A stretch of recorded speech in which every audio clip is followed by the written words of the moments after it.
당신의 집에 아마 하나쯤은 있을 법한 그 파란색 통, 네, 바셀린이죠.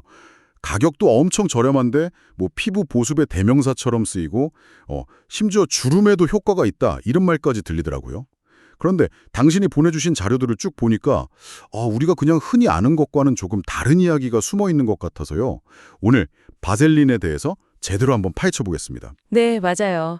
이게 시작은 저기 1859년 석유 시추 현장까지 거슬러 올라가거든요. 그때 이제 노동자들이 상처에 로드왁스라고 좀 끈적한 찌꺼기 같은 걸 바르는 걸 봤대요. 그걸 본 화학자 로버트 체스브로라는 사람이 이걸 정제해서 페트롤라튬이라는 성분을 발견한 거죠. 이게 바로 바셀린의 핵심 성분입니다. 와, 석유 찌꺼기에서 시작됐다니 좀 의외인데요.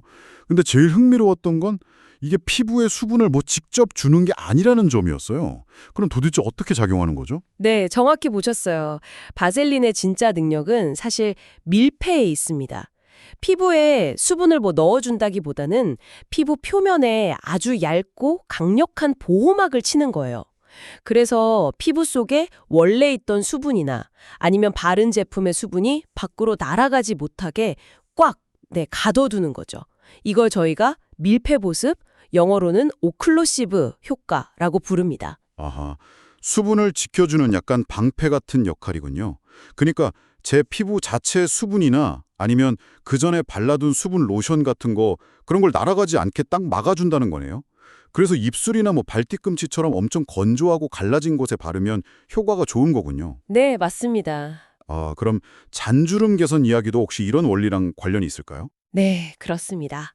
특히 건조해서 자글자글해 보이는 그런 잔주름 있잖아요. 그런 경우에 수분 손실을 막아주니까 피부가 일시적으로 조금 더 통통해 보이고 매끄러워 보일 수 있는 거죠. 실제로 당신이 보내주신 자료에도 언급되듯이 꽤 고가의 트림에도 이 페트롤라툼 성분이 들어있는 경우가 생각보다 많아요. 그렇군요. 네. 그리고 뭐 가벼운 상처에 발라서 외부 오염물질을 막아주는 약간 수분 밴드 같은 그런 역할도 하고요. 그럼 효과를 제대로 보려면 그냥 이것만 쓱 바르는 것보다는 혹시 수분 제품을 먼저 바르고 덮어주는 게 더 좋겠군요. 아주 좋은 지적이세요. 정확합니다. 바셀린은 수분을 가두는 역할이니까요. 그 전에 이제 히알루론산이나 글리세린처럼 수분을 좀 끌어당기는 성분, 그런 게 든 앰플이나 로션, 크림을 먼저 사용하시고요. 그 위에 바셀린을 아주 얇게 덧발라주면 그 효과를 훨씬 더 높일 수가 있습니다. 와, 그렇군요. 그 생활 속 활용 팁도 정말 많던데요. 염색할 때 헤어라인에 바르거나 가죽 제품 광택 낼 때도 쓴다고 하고 이런 것도 다 그 보호막 그 원리 덕분이겠네요. 네, 그렇죠. 그 막을 형성하는 특성 때문에 정말 다양하게 활용되는 거죠. 뭐 향수 뿌릴 곳에 살짝 바르면 향이 더 오래 가기도 하고요. 하지만 이렇게 유용해 보이는 바셀린도 그 특성 때문에 주의해야 할 점들이 분명히 있습니다.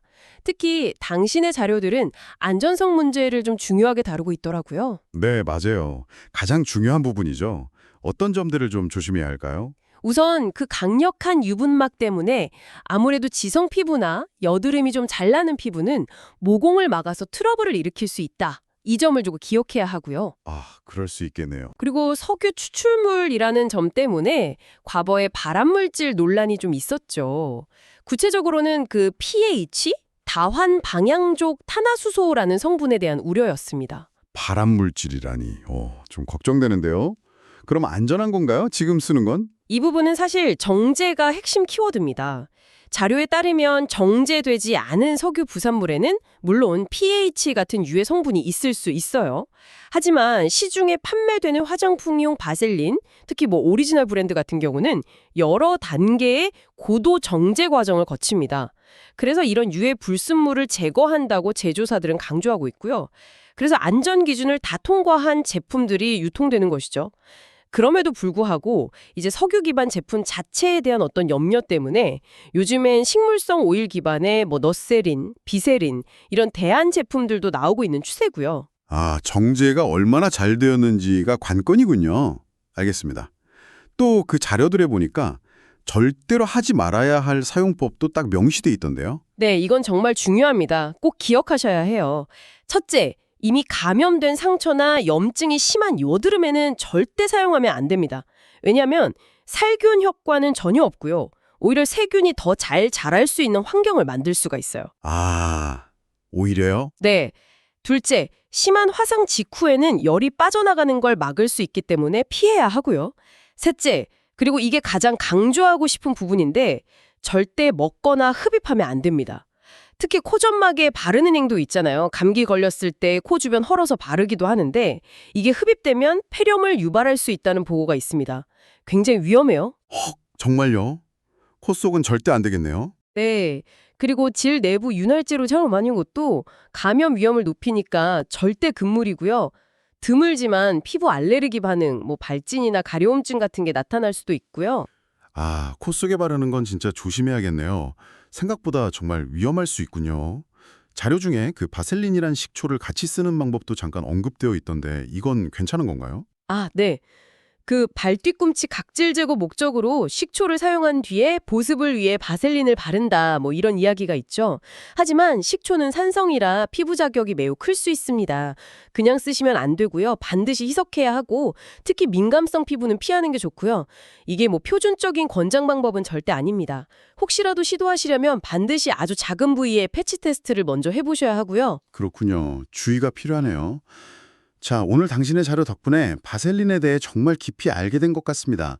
정리를 좀 해보면 바셀린은 피부 자체의 수분을 직접 공급하는 게 아니라 강력한 보호막으로 기존 수분을 가둬두는 역할을 하는 저렴하고 효과적인 보습제다. 이거고요.